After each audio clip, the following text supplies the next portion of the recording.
Құрметті оқушылар, бүгін қазақ әдебиетінен 6 сынып сіздерге өтетін тақырыбымыз бүгінгі тәуелсіздік алғаннан кейінгі қазақ әдебиеті Ерлан Жүніс. Сабағымыздың мақсаты әдеби шығармада көтерілген әлеуметтік қоғамдық мәселені идеясы арқылы түсіндіру. Енді сіздердің сабаққа дайын екендеріңізге сенемін. Сіздерге мынандай сұрағым бар. Сіздердің лирика деген сөзді көп естисіздер, сабағымызда көп айтамыз. Алайда осы сөздің дәл мағынасы қандай екен, немесе ол қай тілден енгені жайында сіздер білесіздер ме? Осы жайында өз ойларыңызды жазып білдірсеңіздер маған. Енді лириканың мағынасы жайында, лирика дегеніміз не? Лирика поэзияның негізгі үш, яғни эпос, лирика, драма деген үш түрінің біреуі. Көлемі жөнінен эпосқа қарағанда әлде қайда ықшам, қат-қабат оқиғалы сюжеті жоқ, одан гөрі отты сезім басымдау, композициясы бас аяғы жинақы бір алуан ойға құрылады. Лириканы идеялық тақырыптық негізіне сай, мазмұнына қарай топтап, бірнеше салаға бөлу орынды. Саяси лирика, философиялық лирика, табиғат лирикасы және махаббат лирикасы. Лирикалық образ дегеніміз сыршыл өлең жырларындағы ақынның бейнесі, оның ішкі бітімі, ақынның мың иірім көңіл күйінен, нәзік сыры мен сылқым сезімінен өріліп жасалған өзгеше кейіпкер. Ендігі сіздердің білуге тиіс мәліметтеріңіз бұл, яғни осы Ерлан Жүніс деген жас ақынымыздың өмір баяны жайында қай жерде туылған және қандай еңбегі сіңген, яғни осы әдебиетке деген, осыны білейік. Ерлан Жүніс 1984 жылы 7 қарашада Алматы облысы Жамбыл ауданында дүниеге келген. Мұхаммед Хайдар Дулати атындағы Тараз мемлекеттік университетінің әлем тілдері факультетін тамамдаған. Қазақстан жазушылар одағының мүшесі. 2001 жылы жыр перзент тұңғыш жинағы жарық көрген. Сондай-ақ киелі түндердің дұғасы, хауас, ғаусар, үміт жырлары, энтелехия, арманшыл таңның бұлттары кітаптарының авторы. Ерлан дарын мемлекеттік жастар сыйлығының және халықаралық шабыт фестивалінің гран-при әрі президент кубының иегері. 2012 және 2013 жылғы мемлекеттік стипендия иегері. Біздің бүгінгі өтетін Ерлан Жүністің өлеңі тәуелсіздікке арналған «Менің атым тәуелсіздік». Ол үшін сіз өз кітаптарыңыз, әдебиет кітаптарыңызды ашыңыздар. Мен қателеспесем 98 бет болуы тиіс. Сіздердің кітаптарыңызда берілген. Сіздер кітапқа да қарай отырып және мына аудио жазба арқылы да тыңдай аласыздар.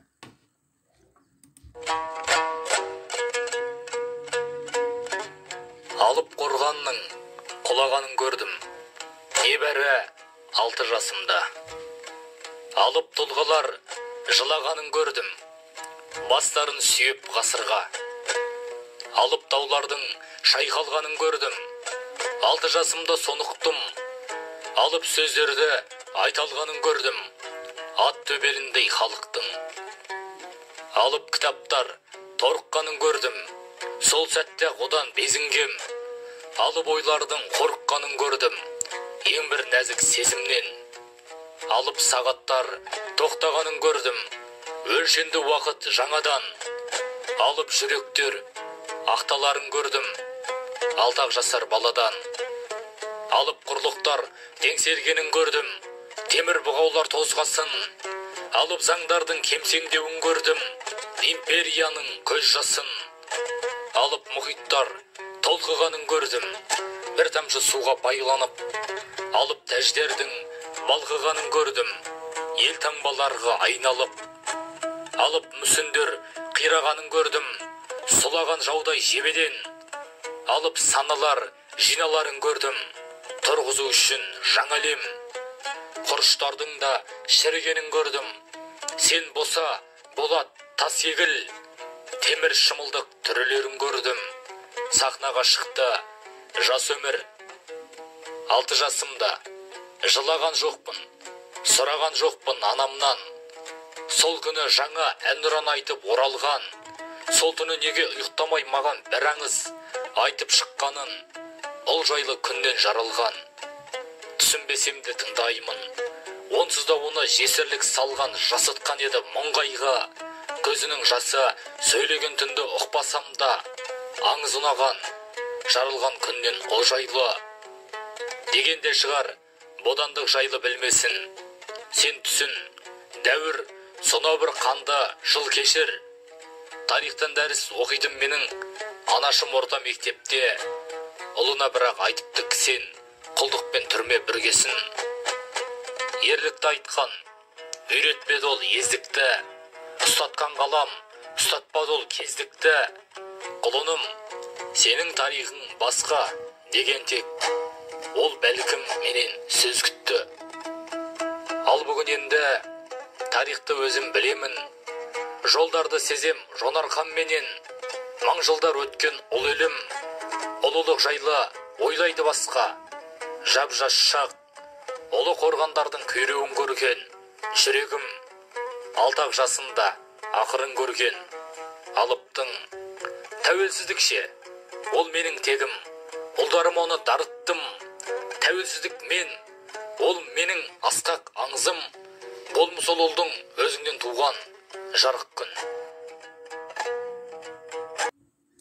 Енді бұл жерде бір көңіл аударатын, жалпы өлеңнің қалай оқылуы, сонымен қатар өлеңнің құрылымына қарасаңыздар, барлығы жолдары бірнеше бунақтан, бірнеше буыннан тұрады. Сондықтан жай өлең деп айтуға мүмкін немесе, яғни жаңағы біз айтып отқан лирикамызға дәл сай келеді екен. Осы жерде сіздерге осы өлеңге байланысты бір тапсырма. Осы жерде қандай көркемдеуіш тәсілдер бар, қолданылған, сонымен қатар осының ішінде теңеу, аллитерация, ассонанс, осы үшеуін тауып көріңіздер, және өздеріңіз білетін тағы қандай көркемдеуіш тәсілдерді көре алдыңыздар, сол жайында жазсаңыздар болады. Үйге тапсырма өлеңге қатысты, яғни 100-ші бетте 5-ші тапсырма жазбаша түрде орындалады. Орындаған тапсырмаларыңызды WhatsApp желісі арқылы дәптерлеріңіздің парақшасын суретке түсіріп жібере аласыздар.